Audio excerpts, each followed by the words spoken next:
If everyone's okay, I am gonna keep it brief, because I know we have the event tonight. What's the event? It is The library. Families around the Families world. Around the World. Oh, neat. Yep, we're gonna be doing a booth there with like rock coloring and different things. If you're able to come, you're more than welcome. I know it's your first night, so it's not easy to get ready and prepared for all of that. Let's go ahead and call the meeting to order then. It's 5:20 on Monday, March 21st. Do I need to do roll call or we're good? We'll mark it, Okay. we'll know who's here. HRC mission, the purpose of the Bismarck Human Relations Committee is to create an atmosphere of inclusion, equality, and accessibility through education and outreach to recognize the value of a diverse community. Do we have any public comment? Public comment? Public comment, hearing none. We'll move forward to the introduction of new members. Usually what we do is we'll go around and introduce ourselves, and then if you want to just introduce yourself and give a little bit of your background, does that sound good to everybody? Cool. Okay, I'm Jason Grenick. I am the current vice chair for Bismarck HRC. Grew up here, city member, worked for the DOT, active on a couple different committees, the HIV Community Outreach Board for the State Health Board, and this. So that's me in a nutshell. And I'm Sarah Janowski. I work at Community Options as the lead operations officer. I also have my own nonprofit, Arts for All, which provides free art opportunities to individuals that are low income, at risk, or have developmental disabilities. I'm on a number of committees. I'm not even gonna list them all. They don't have enough time.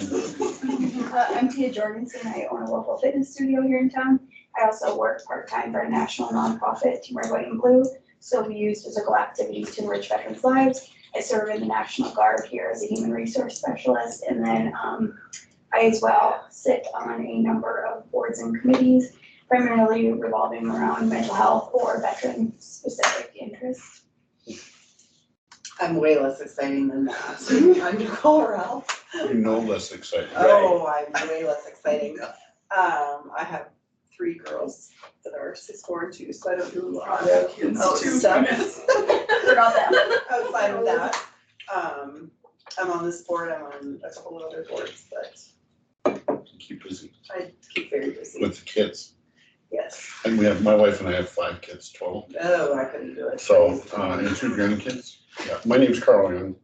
I run a nonprofit when I'm on disability, so I volunteered for a nonprofit that I started that supports families of kids that are born substance exposed. So, most affected by alcohol. So, our youngest son we adopted when he was 2, and we found out when he was 15 that he was substance exposed. So, yeah, significant. I'm on a huge number of boards and committees. Some are busier than others. So, we are the North Dakota statewide affiliate for the National Fetal Alcohol, FASD United. So we're the only organization in North Dakota at the present time. Yeah, that's me in a nutshell. I'm on a ton of boards and committees and have 2.5 grandkids. Welcome, we're glad you were able to join us. Yes, We're that was my honor. I was wondering, did they get my application? The wheels of government churn slowly. Oh, yes, I've run for public office and we don't even want to go there. I'm not sure you want to say that in front of a good portion of the DOT. Yeah, right? I'm part of it, Oh, yeah. 16 years. I've been a speaker and lobbyist for almost 10 years, and I understand how slowly the wheels turn. So, yeah, that's just the way it is. Yeah. Well, good, welcome. I'm glad you're able to join us tonight. Let's go ahead and to do approval of the meeting minutes. Did everyone get a chance to look at them? I did. In the Okay. email, I made a motion to approve. Thanks. Do I hear a second? I'll second. Okay, motion and a second. All those in favor? Aye. Aye. All those opposed, same sign. Meeting minutes approved. So let's roll right into the 2022 HRC goals. Building committee recognition. Do we have any discussion on that?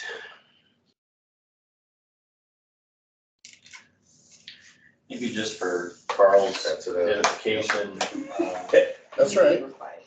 Carl, so I'm Jason Swannick. I'm one of the two staff people. Whitney Olson's at her desk in there. Whitney and I are staff members of the city administration department. It is our role is to provide staff support to this committee, whatever that looks like. So typically it's agendas, minutes, work in between meetings, things like that that we can do to support the work of the HRC, the building committee recognition, diversity university, partnered events and youth engagement. All of those categories under the 2022 HRC goals are essentially standing items on the agenda. So each month they get discussed. There may be new topics to discuss. There may be no discussion, but it's here just as a reminder or as a way to work through these activities. I think it's fair to say that this group now, the composition of 9 is somewhat new, meaning the senior member of the HRC has got maybe 2.5 years of experience. So Yeah, Trevor Darcy. yeah, and so which is great because the enthusiasm level is high. What I have seen just in these conversations in this room is a broad reach throughout the community, but then some key overlap in places too, where Tia's groups might interact with Jason's groups or Sargiana's, and so I am hopeful, and I said this to one of the commissioners this morning, not to put any pressure on the 5 of you, but I in the years that I have been staffing the HRC, I think you guys are poised right now to do some really cool stuff coming up. And it's because of the enthusiasm, it's because of the community reach that each of you brings to this table. And so these items here under the goals, again, are placeholders and you'll see them every month. But if you have new ideas or if you have old ideas that haven't been discussed, that would be the time for this group to really tear into those things on a monthly basis. If you think of pressure as a thing of beauty, because it creates diamonds and crystals. So. I'm about ready to be set in a ring or a backflip. I'm gonna have to remember that. Why not a tiara? Get your crown, or your crown. Yeah. Do you want me to just kind of touch? What kinds of things do you do for like hosted events or partnered events like the Van Night Parade? Do you have a marching crew that goes through and marches in the parade? So this group, I don't know that any of them have taken part in that because last year there wasn't a parade. Yeah. It's nice to get back to normal. A couple of years ago, yes, that's exactly what this group did, is they reached out to their friends and family and said, we're gonna get a banner, we're gonna march in the parade, and it was purely to raise awareness of this group. And so that banner disappeared, the logo is old, we've got a brand new logo, we've got a brand new banner, and so registration for the Van Night Parade has not yet opened. However, I have been talking with the parade coordinators on this committee's behalf and made your intentions known that you do wish to participate. And they said, great, we'll let you know as soon as it opens. There's a registration fee of $25 or $50 or whatever it is. That'll be covered. The city has a budget for the Human Relations Committee. It'll come out of there. But then, as we said last time, it's open, meaning bring your friends, bring your family, bring your pets, and walk in the parade. And we'll have stickers. You will all have t-shirts. Carl, there's t-shirts behind you. Hopefully we can accommodate. Find one that fits. Accommodate your size. If not, we can talk about that. But the idea is just purely to raise awareness and recognition of this committee and its goals and intentions after that. So the parade is gonna be one of those kind of signature events that I think would come up year after year. To me, it's a low barrier to entry, meaning it's hopefully a nice Friday evening, and we'll always provide you guys with swag, and if you can put a nice assembly of people together, and I don't know what that number is, I'd say a couple dozen at a minimum. You know, if you each task each other with, you bring 3, and suddenly we're at 27 people. Right. I think that's a good showing of support. So, But you get 50 and we're gonna get that budget changed. Right? I see your challenge and we'll see what I can do. Yes. I'm like, We'll give you a 75. Release. My kids always, is there any place you can go where you don't know somebody? Oh, yeah. it's in Mandan. Right. So I guess this year we kind of addressed like building the committee recognition as kind of a goal for this year. Like we rebranded at the end of last year. And now it's what can we do to get out there because people don't know about this committee. It's kind of gone dormant, you know, in the community for a while. We just realized it's been around 20 20 years, years. it'll be 20 years in October. Yep, this October will be the 20th year of this committee. We need to celebrate. Right. Yeah. And so it's also the 150th, and so whatever we can come up with for the city itself. Yep. And so tying things in. So that's kind of the building committee recognition is just getting out there.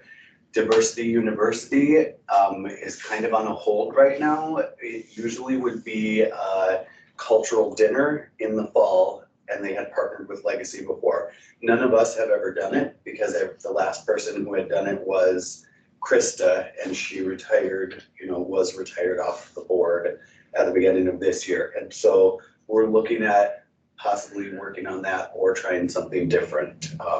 And Jason is kind of in touch with the Bismarck Public Schools and working on that right now. Do a Ukraine theme. Yeah. One thing that was talked about last month, this group for years has done a poetry contest and an essay contest, and we've had very low buy-in, very low participation. And it was suggested at the last meeting that maybe the group look at something different, like an art contest or an art show. Give the kids a theme, work with local art educators and figure out a way to display the art, but then the artwork would need to be kind of coached in a way that it would be in the spirit of what the HRC is about. So projects to think about, projects to raise awareness. One thing I think that is worth mentioning, this logo was a tremendously successful project between this committee, Bismarck Public Schools, and the Bismarck Public Schools Career Technical Academy, Career Technical Center. Yep. A student from Bismarck Public Schools designed that logo, and it was a real world project for her. It was a free project for the HRC, and it was a collaboration of 3 different agencies that, quite frankly, didn't have a whole lot in common other than a need for a logo and students willing to do the work. So that got a lot of traction. It was a huge project for BPS to be able to say, hey, look, we've got a senior in high school that's now producing top level graphics for this group, and this logo will be used for a long time going forward. But it was also, for this group, it was a need because the old logo was pixelated. We didn't have the original source material. We couldn't blow it up and make it readable. It was just tired. It was old. So that's another way to raise awareness, is to find those collaborative projects as well. Interesting. Rolling into the partnered events, hosted events, we are probably gonna be on hold for that this month until next month. Is that what we had kind of thought of? Because we have events this month that we're partnering with. Yeah. So we wanna try and do 4-ish events, one every quarter. Some of them are going to be partnered, and then we'd like to, as a committee, also try and host a couple events. We have not gotten to that point yet in the year, and that's okay. I think in April, we're gonna be addressing that a little more, maybe some ideas for hosted events that we could come up with. So if you have ideas of things that maybe could do community engagement, definitely bring it to next month. And we'll have more time and hopefully a larger committee participation to be able to address some of that. The partnered events, Band Night Parade, like Jason mentioned, we're just gonna be marching in that. Last year, we partnered with Dakota Outright's Capitol Pride on the Capitol grounds, and we held an informational booth about what the HRC is, and gave out a bunch of swag and got a lot of people interested in finding out we actually have a human relations committee. I didn't know Yeah. until December when I was referred to the committee. Yeah. Yeah. So anything like that we can kind of do going forward, we'd love to hear about. Youth engagement, kind of touched on that a little bit with trying to engage in different events. And then this art, visual art, even interpretive dance, I don't care, like something to get the youth more excited. What were we saying? Big screen TVs and have TikTok challenges, anything to like get the youth engaged with human relations for our community and the value of it, So just kind of going off of that. Does the committee have a Facebook page? No. It It's was the the city of- yeah, it's the Yeah. city of Bismarck. Right, so on the HRC's behalf, we have a City of Bismarck page, so if there was ever anything that HRC wanted to announce, absolutely, that would be the vehicle to do that. We did share the logo project on our social media, and if there's pictures from Martin Luther King event that was in January, or this event this evening, any of those types of things, if that comes to us, we will absolutely share that. Wonderful, okay. Yep. At least for the older generation, like. Right? Hey, I'm right there. Then the next thing on the agenda is the municipal equality index rating. We don't have any movement on that this month. Just to catch you up, it is a project that was started by Brandy Hardy. Yep. And She moved to Colorado. Yep. She's a good friend of mine. nice, Used to babysit my kids very nice. a long time ago. Yeah. She brought it to me and her and I kind of teamed up and got started, and it's raising the equality index scorecard for LGBTQ community members based on a national HRC kind of guidelines. And so after she moved, I kind of took it on, and the committee itself, we've been working on it and compiling it.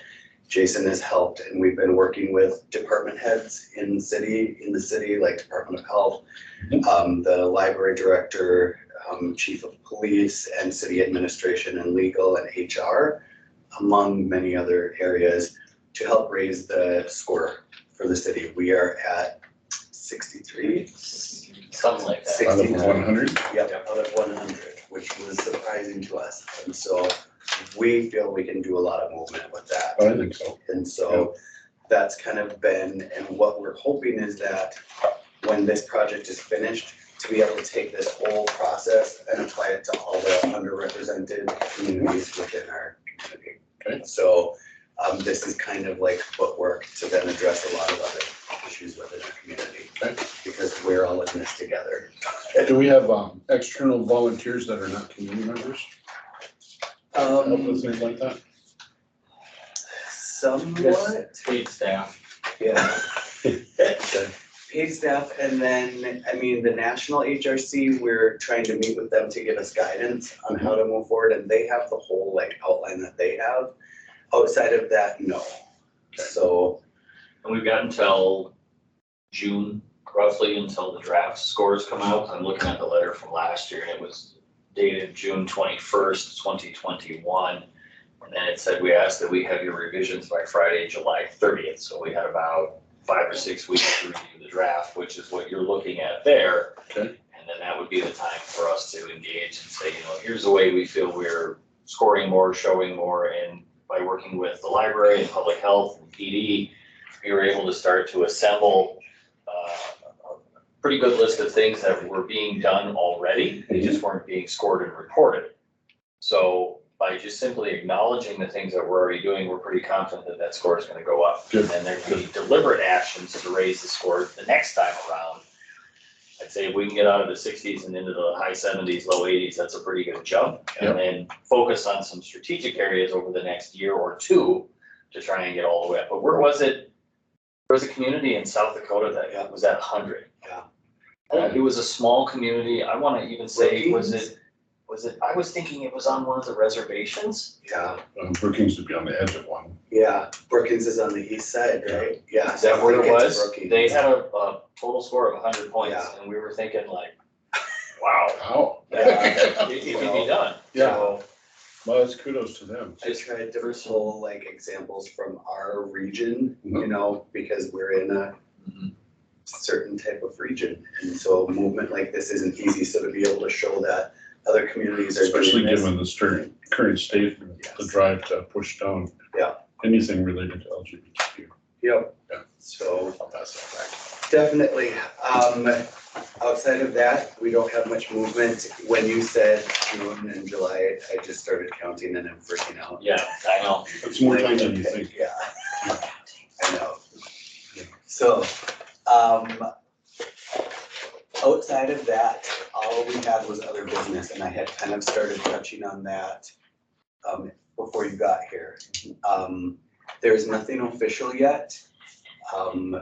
somebody reached out to me about a hate crime ordinance being drafted for the city of Bismarck. Oh, good. After Grand Fargo passed theirs last year, Grand Forks just passed it last month. Is that right? Yep. It is also in the works in Dickinson, Jamestown, Minot, and probably a few other cities across the state because people are invigorated because of it passing in Fargo and Grand Forks. Generally, if you can get something passed in those two cities. We can get some headway. So I was just bringing to this board that to see if we would be interested in supporting that. It is one of our commissioners who's drafting it right now, and so I just wanted to bring it and have discussion, and if the board is okay with it, I don't know what the guidelines are. I'm already involved as a citizen, and I didn't know where those lines are, if I can be a representative of the HRC in that. I think there's a huge role for the HRC in this, and it doesn't just start and stop with the drafting of the ordinance, but it continues all the way through to the public hearing to make sure that there's people in the room. Right, Because we know there will be people in the room to speak to the contrary. right. Well, I'm the parent of an LGBTQ individual and an African-American child. So I would be very interested in supporting that in any way. Yeah. So, Yeah. Yeah. And then non, Yeah, you don't know what you think. yeah, and exactly. as a committee, I will take any help as a committee to, you know what I mean? Because I say a lot that, well, I'm willing to be involved, but anytime anyone wants to jump in, Right. by all means. Well, I the more was- people we can get to show up in support at a Yeah. hearing, the better it would be. Right. And as a committee, the work we've already done with the MEI, the Municipal Equality Index scorecard, we can bring in some key players that were already willing to back this as, you know, business leaders and different Good. things, who I think it ties into this MEI very well for us as a committee, the work we've already been doing, and the city commission signed off on the Municipal Equality Index, that they're interested in that. And so this ties hand in hand with that, to let them know, you know, you already are in support of what we as a committee have been working on. This falls right in line with that. And so, Well, I'm no stranger to doing public campaigns for information releases and things like that. Yeah. And I have a kid that's a communications specialist, so we can get all kinds of things to happen with the help of the city. And we have, just to maybe backfill where the city will be, having a commissioner really take the lead on this is tremendously helpful because it's that top-down directive. But also, we have our city attorney, who's full-time staff. She will have a significant role in crafting the language as well to make Good. sure that it is appropriate, it is defensible, it is whatever it needs to be from a legal perspective. So just know that the language that is there it's from a great source. I'll say it that way. And your role as a committee would be to review and maybe compare against other like ordinances or share your thoughts and feedback. I don't know that it would necessarily need to come from this group, but if it does, it would come in the form of a recommendation to the city commission to say, hey, we've gone through this, we've vetted this, we support this, this is why. We recommend that you approve it. The process involves 2 commission meetings. The first meeting is what we call an introduction and a call for a hearing. So that would be the full ordinance in draft form. Commissioners see it, the public sees it, it's in the agenda packet, they can look at it, they can read about it. If people want to talk about it at that first meeting, we do allow public comment. It's not a public hearing, but anyone would have 3 to 5 minutes at the podium. Mayor generally doesn't cut anybody off, so sometimes 10 minutes happens, whatever the case may be.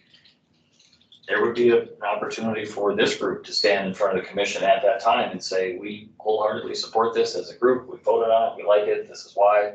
But then the second meeting, and that's the more important meeting, that would be the public hearing. And that would be the time for anybody to come and say yes or no, we like it, we don't.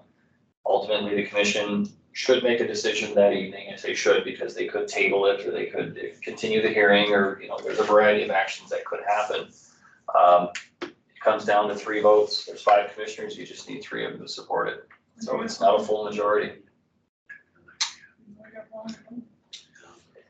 And to kind of dovetail on what Jason started with, Commissioner Guy, she's made it known, I don't know about publicly, but she's told us as staff it is not her intention to run again. And so her term as a commissioner will end effectively, it's the second meeting in June, which I think is the 28th. But really, the only action that she would be a part of at the meeting on the 28th would be to accept the votes or accept the ballots from the election 2 weeks prior. The current commission essentially canvasses the ballots and says, yep, these all look right, and then she's off, so she's done. So really, her last official day as a commissioner with significant action would be that June 14th meeting. So if you're looking to work backwards, that's your bookend on the far end. You gotta get ahead of that in a hurry. Looking forward to that in June. So bored. So there's 2 meetings I in was April. thinking to myself that the best one to approach would be Commissioner Guy.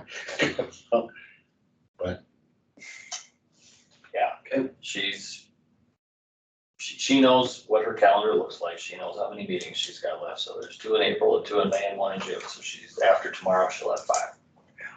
It can be done. There's no question that it can be done. We just want to make sure that it's done correctly and not hastily. Because we don't want to have to rewrite the ordinance and go back and undo what's been done or any of that. So your opportunities to review that material, I think, will be important. We'll make sure that you guys have an opportunity to do that. If for any reason, say the schedule of things got a little weird and the public hearing somehow landed before you guys meet again, we could get you guys together for a special meeting where it's just a good old fashioned meeting. It's just off the regular schedule. We advertise that, you're free to meet, you can make motions and do all the things like you would do at a normal meeting. It's special because it's not the 3rd Monday of the month. So if we got into a pinch, we could try and make that happen, and it could be electronically. You don't have to physically meet to meet. Can we do it at Toasted Frog? Right? I think on their Wi-Fi. I just said, yeah, toast it, we're meeting for toast it, wrong. As long as it's noticed. Someplace that has a back room with a big monitor. You know. Where? Who knows? People run all day every day. There we go. There you go. All right, Okay, any other discussion on that? If the committee is in agreement, I mean, we don't need to do a vote or anything, do we? We can No. just put our support. We don't even really know what's drafted yet. Right. Just to have an idea that we're all on the same page. Okay, perfect. I will bring that back to them. I'm meeting with BSC tomorrow, so by Zoom. While I'm on there it vacation. is, yeah. I didn't do a Zoom on vacation too, that's not. On conference, actually, I'm at work. This is insane. It's after work, like I'm going to Orlando Okay. and the conference starts Wednesday morning, so it'll be tomorrow evening. I don't wanna get on your bed at work. I like our conversations where they're at right now. Okay, So you've heard that rumor. I did. It's true. Yep, Do you need a motion to adjourn? yeah, I make a motion to adjourn at 5:56. perfect. I'll second it. Don't really need those for a minute, Oh, nice. but that's okay. I'm glad you know. That's That's right, it doesn't hurt anything to do it. All those in favor? Aye. All those opposed, same sign. Motion carries. Thank you, everyone. Yeah, Pleasure to meet I've you. run a few meetings. Yeah. I appreciate it. Yep, anything I can do to help, let me know. Are you available this evening at all or? I'm planning to pop up there, I had no idea it was there, but. Okay. Okay. There's Perfect. nothing else, is